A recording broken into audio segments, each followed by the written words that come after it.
안녕히 주무셨습니까?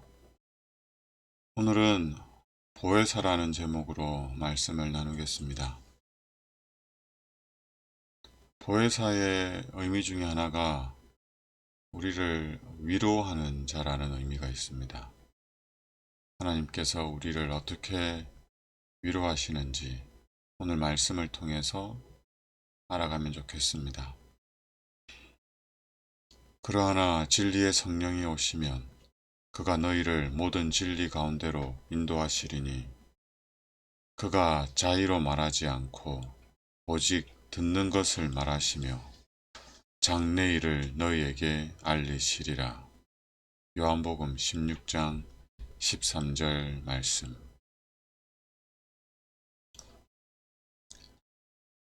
만약 우리가 그리스도의 말씀을 이해하지 못한다면 시련의 날에 우리가 어떻게 설 수 있을까요? 예수님은 사탄과의 모든 시험에서 말씀으로 승리하셨습니다. 그리고 이 말씀을 통해서 거듭남을 경험한 베드로는 자신들이 거듭난 것은 사람들의 말이 아니라 하나님의 거룩한 말씀으로 거듭났다고 고백하고 있습니다. 계시록 12장의 선악의 싸움에서 자기의 목숨을 아끼지 아니하면서까지라도 하나님께 충성하며 승리한 자들의 비결을 어린 양의 피와 자기들이 증거하는 말, 자기들이 전하는 그 말로 이겼다고 기록하고 있습니다. 예수님은 당신의 말씀이 생명이라고 말씀하셨습니다. 우리가 이 말씀을 이해하지 못한다면 어떻게 예수님이 오실 그날을 준비할 수 있을까요?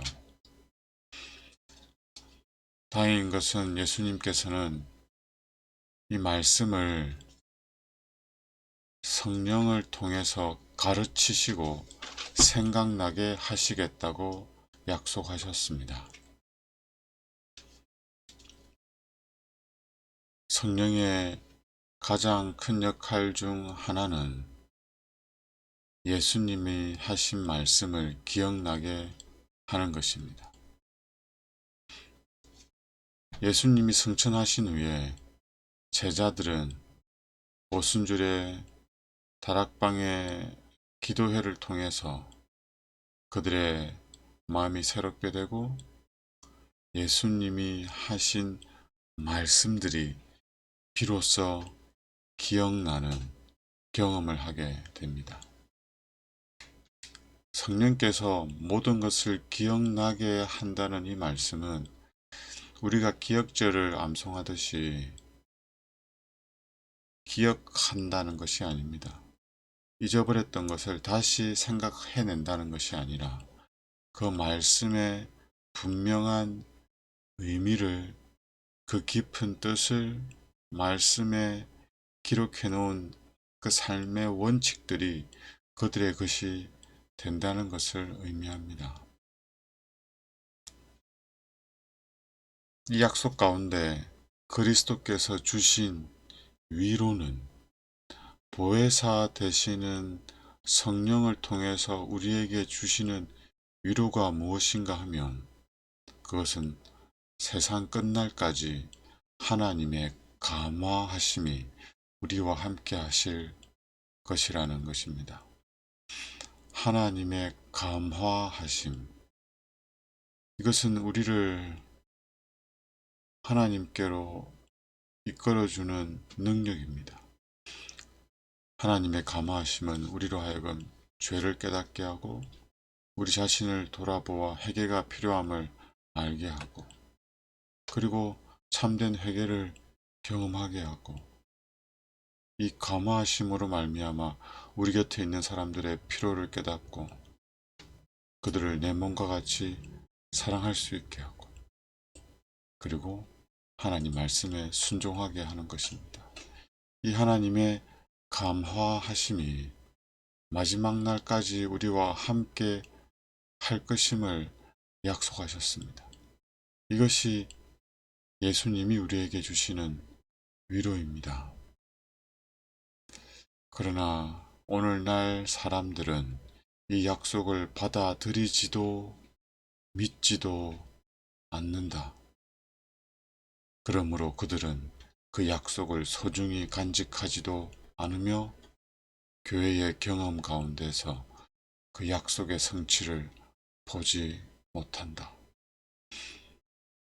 이 위로의 약속을 우리가 믿지도 않고 받아들이지도 않고 소중히 간직하지도 않기 때문에 하나님의 감화하심 없는 가운데 신앙생활을 하게 되는 것이지요.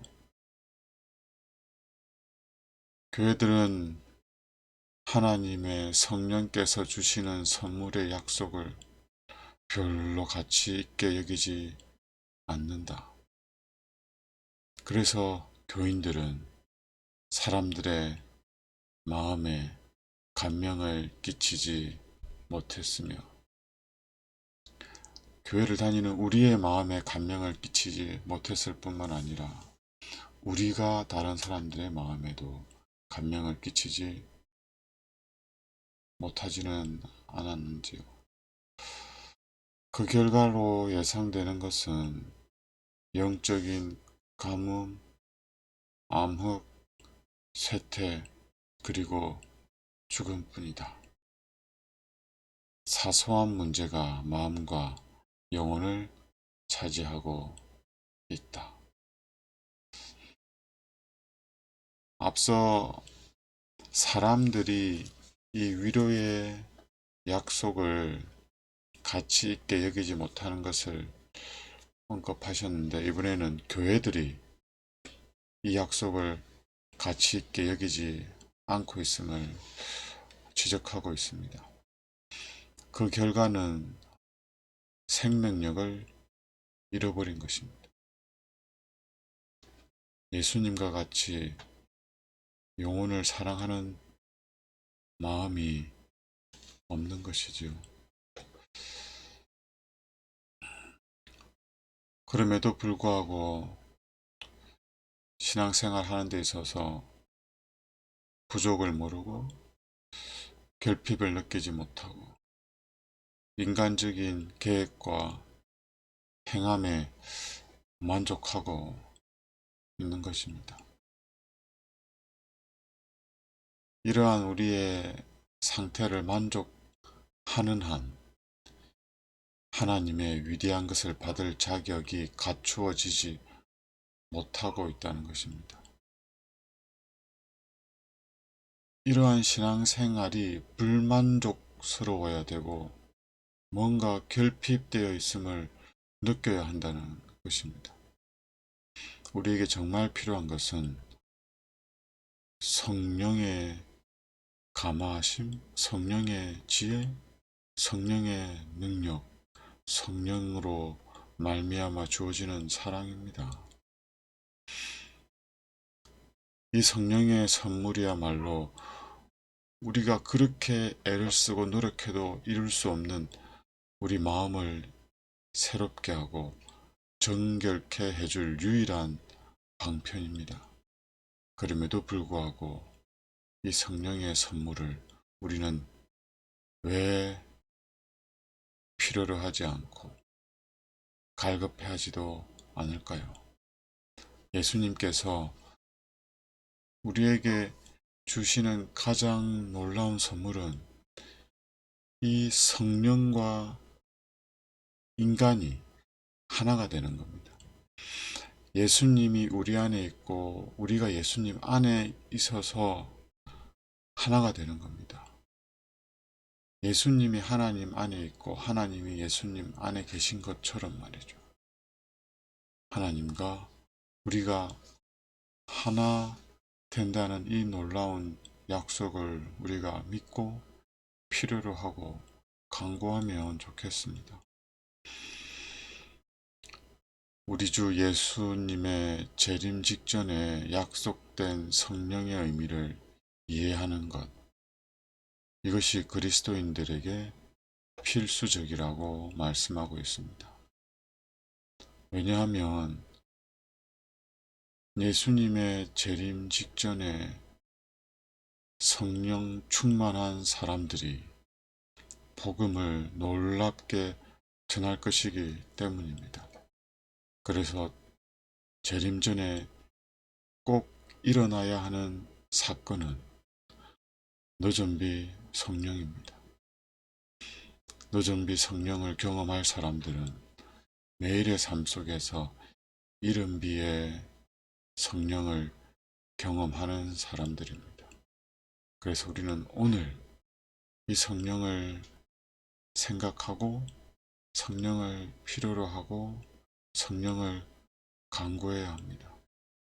그리고 이 사실을 우리 곁에 있는 사람들에게도 알려주고 또 함께 기도할 수 있어야 합니다.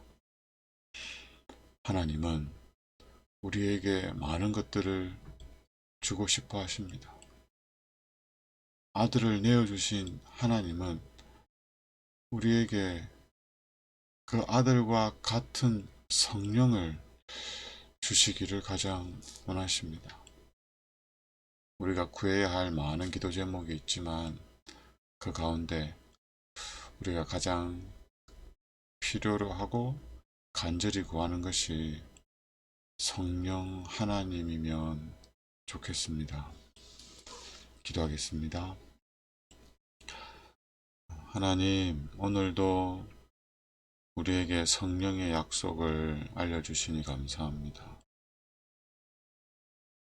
우리가 진정 위로로 삼아야 할 것이 무엇인지 알려주시니 감사합니다.